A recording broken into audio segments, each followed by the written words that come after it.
안녕하십니까. 성남동북교회 성도 여러분. 하나님의 은혜가 안식일을 시작하는 이쯤 여러분들과 함께하기를 소망합니다. 정부의 코로나 정책으로 인하여 우리가 내일은 함께 모여서 식사를 할 수 없습니다. 성도의 교제가 줄어들겠죠. 그렇지만 우리가 함께 모여서 말씀을 나눌 수 있음에 감사드립니다. 우리가 감사한 마음으로 또 안식일을 맞이하면 좋겠습니다. 오늘은 지난주에 이어 요한복음 6장을 더 깊이 연구해 보도록 하겠습니다. 오늘의 주제는 빵 공약, 생명 공약이라는 주제를 가지고 함께 은혜를 나누고자 합니다. 예수님은 오병이어로 5,000명을 먹이셨죠.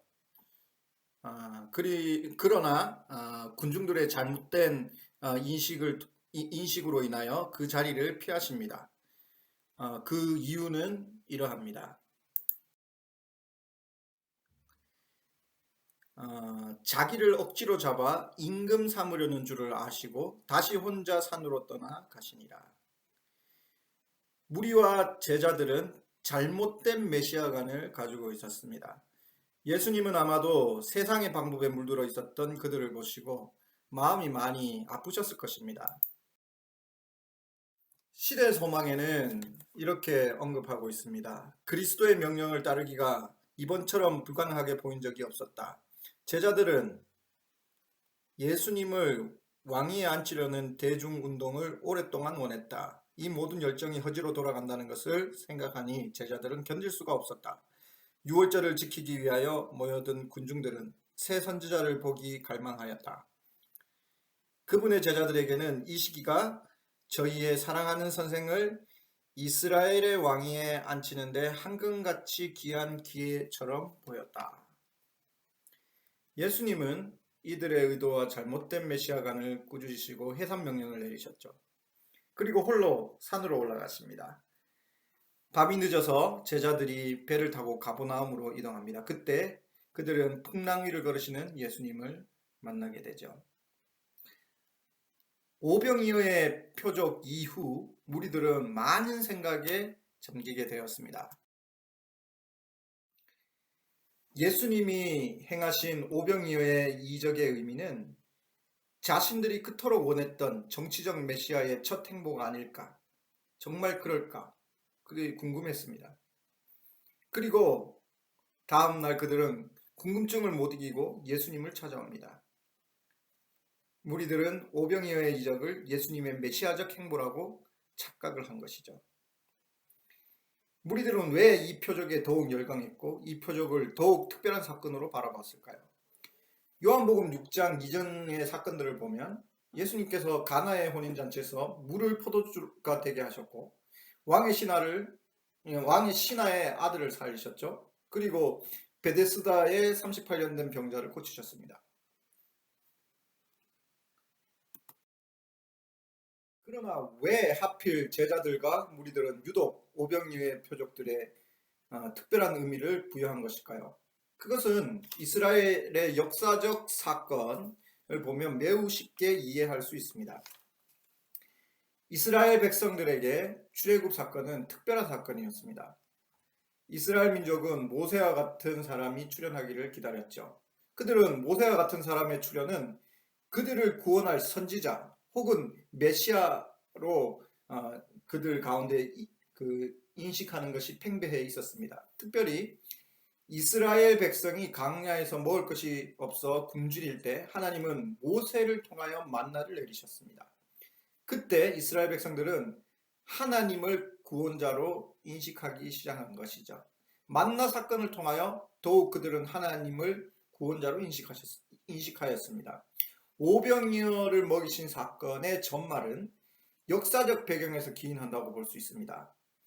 모세는 민족에게 구원과 해방을 준 인물이죠. 그리고 그 사건 속에서 모세라는 지도자는 상당히 중요한 역할을 했습니다.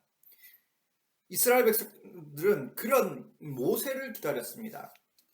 예수님이 5,000명을 먹이시던 그날 저녁 그들은 예수님에게서 구원과 해방을 줄 모세를 발견한 것이죠. 그래서 요한복음 6장 24절에 무리들은 예수를 찾아가서 그것을 확인하고 싶었던 것이었습니다. 당신이 우리가 원하는 메시아냐? 요한복음 6장 30절에서 31절은 그들이 묻되 그러면 우리가 보고 당신을 믿도록 행하는 표적이 무엇이니까? 하시는 일이 무엇이니까? 하늘에서 그들에게 떡을 주어 먹게 하였다 함과 같이 우리 조상들은 광야에서 만나를 먹었나이다. 이 성경절을 보면 군중들이 의도했던 질문이 무엇인가를 우리는 잘 알 수 있습니다. 그들이 오병이어의 사건을 통하여 해방 모세와 같은 해방 메시아를 원했다는 것을 알 수 있는 것이죠. 현재 로마의 압정에서 그리고 굶주림에서 구원해 줄 메시아를 말이죠. 그러나 예수님은 이들에게 말씀하십니다. 너희가 나를 찾는 것은 표적을 본 까닭이 아니요 떡을 먹고 배부른 까닭이로다. 썩는 양식을 위하여 일하지 말고 영생하도록 있는 양식을 위하여 하라 라고 예수님은 말씀하십니다.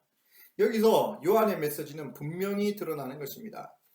지난번에도 이야기했지만 요한복음의 핵심은 믿고 영생을 얻는 것입니다. 지난주에 이어 다시 요한복음 6장 오병이어 표적 이후 생명의 떡 이야기를 소개합니다. 이것을 다시 이야기하는 이유는 우리의 모습을 돌아보자는 취지입니다. 우리는 배부른 삶을 위해 살아가는가? 영생을 위해 살아가는가? 지금부터 오늘의 주제인 빵 공약 이야기를 하겠습니다. 서양 문화로 오병이어 이야기는 떡에 대한 이야기가 아니라 빵에 대한 이야기라고 지난번에 말씀드렸습니다. 빵에 대한 이야기라기보다도 오히려 밥에 대한 이야기가 아닐까요? 왜냐하면 이 빵은 서양 사람들의 주식이 되기 때문입니다. 예수님 당시 그리고 요한이 요한복음을 쓴 당시 빵은 어떻게 인식되어지고 어떤 역할을 하고 있었을까요? 그 당시 사람들의 빵 개념을 이야기해보고자 합니다.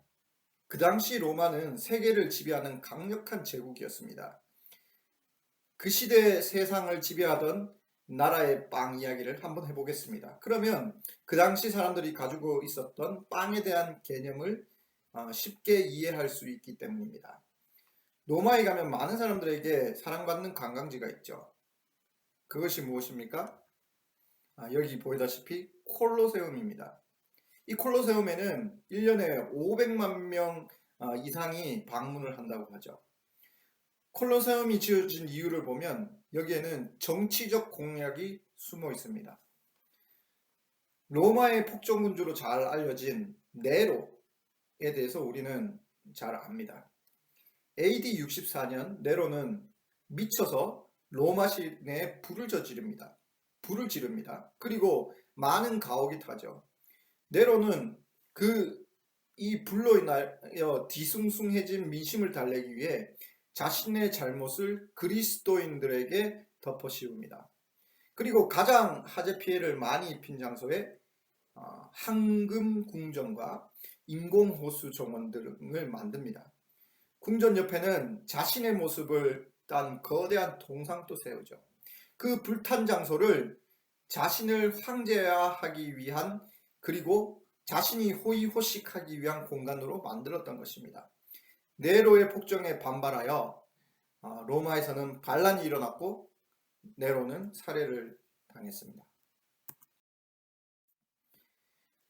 그 후에 황제가 된 베스파시아누스는 이런 민심을 잘 알고 있었습니다.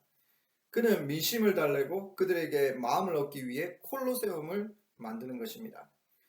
황금궁전과 정원들을 밀어버리고 콜로세움을 만들었습니다.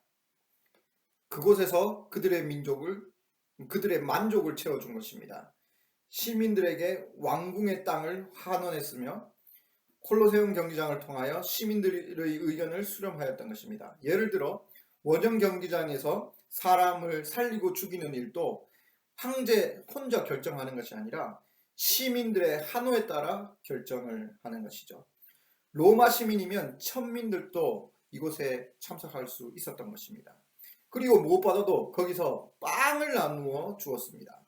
그들에게 배부름과 여가와 관람을 즐길 수 있는 복지를 제공한 장소가 콜로세움인 것입니다. 그 당시에 빵은 어떻게 생겼을까요? AD 79년에 그 로마에서 남쪽으로 쭉 내려가면요, 베스비오 산이 있습니다. 거기에 그 베스비오 산에 화산이 폭발했습니다. 그래서 폼페이라는 아주 큰 도시가 통째로 덮여버렸습니다. 화산재로 인하여. 그런데 그것이 현대에 다시 발견되고 그것을 발굴했죠. 그 안에 이렇게 빵이 그대로 이렇게 보관되어 있었던 것입니다. 그 당시의 빵의 모습입니다. 이런 빵을 로마의 황제는 자신들의 백성에게 콜로세움에서 나누어 주었던 것입니다. 정치는 빵 공약이라고 해도 과언이 아닙니다. 과거에도 그랬듯이 권력자들은 빵 공약을 내세웁니다. 빵을 통하여 민심을 달래고 빵을 통하여 인기를 얻는 것이죠. 요즘 국회의원 선거, 대통령 선거 공약을 한번 보십시오. 국민을 위한 빵 공약, 복지를 외치지 않습니까? 그리고 재난이 왔을 때 빵을 나누어 주지 않습니까? 과거에도 그리고 현재에도 백성들은 배부르게 한 왕과 대통령을 기억하는 것입니다. 이것이 이 세상의 빵 공약이죠. 지금 우리의 삶을 한번 되돌아봅시다. 무엇을 위해 살아가고 있습니까?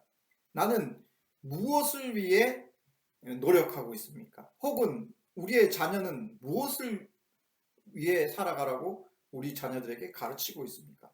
무엇을 가장 소중히 여기며 살아가고 있습니까? 어쩌면 빵 공약 안에 그것이 포함될 수 있습니다. 예수님은 사단에게 시험 나갈 때 이렇게 말씀하셨죠. 사람이 떡으로만 살 것이 아니요 하나님의 말씀으로 말미암아 살 것이라고.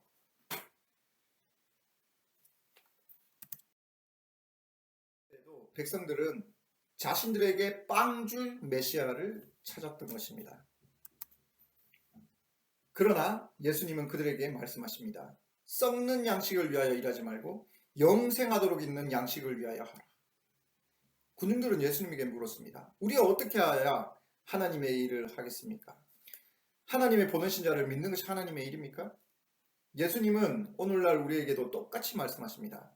빵 공약에 모든 정신이 쏠려 있느냐?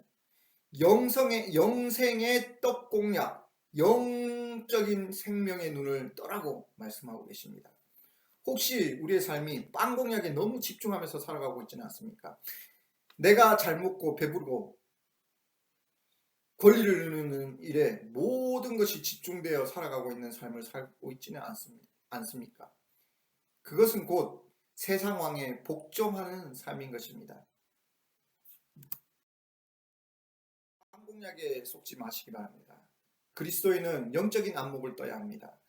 빵 공약에 동조하지 않으면 내 권익과 안위가 물론 사라질 수 있죠. 그러나 우리는 요한복음 6장 41절에 하늘로부터 내려온 떡, 산떡, 예수 그리스도를 만나야 될 것입니다. 요한복음 6장 49절은 이렇게 이야기합니다. 이스라엘 백성은 광야에서 만나를 먹었어도 죽었다라고 이야기를 하죠. 그러나 그리스도를 믿고 그분의 살을 먹는 자는 영원할 것입니다. 그들에게 생명이 있을 것입니다. 사랑하는 성도 여러분, 우리는 먹고 사는 일에 붙잡혀 살아가고 있나요? 아니면 영생에 붙잡혀 살아가고 있나요? 예수님의 가르침을 받은 자들은 딱 두 분류로 나눠지게 됩니다. 예수님과 함께 하기로 결심한 자, 그 반대로 예수님을 떠나게 되는 자, 이렇게 두 분류로 나눠지게 되는 것입니다. 예수님과 함께 있었던, 그리고 예수님에게 메시아적 사명을 기대하고 있었던 사람들도 예수님의 본질과 예수님의 가르침을 듣고 딱 두 분류로 나누어지게 지게 되는 것입니다. 그래서 예수님이 그들에게 질문합니다. 이러므로 제자 중에 많이 물러가고 다시 그와 함께 다니지 아니하더라 라고 성경은 이야기를 합니다. 무리들은 예수님의 영생 공약이 이해타산에 맞지 않았던 것이죠. 예수님은 제자들에게 물었던 질문을 우리에게도 하십니다. 요한복음 6장 67절 너희도 가려느냐? 너희도 떠나가려느냐? 마지막으로 시몬 베드로의 말이 우리의 고백이 되기를 기도하면서 오늘의 말씀을 줄이려고 합니다. 영생의 말씀이 괘심해 우리가 네게로 가오리까? 사랑하는 성도 여러분, 오늘 또 영생의 공약에 우리의 삶을 걸어보지 않으시겠습니까? 세상의 빵 공약이 아니라 영생 공약이 우리의 삶을 지배하기를 소망하면서 말씀을 드리도록 하겠습니다. 감사합니다.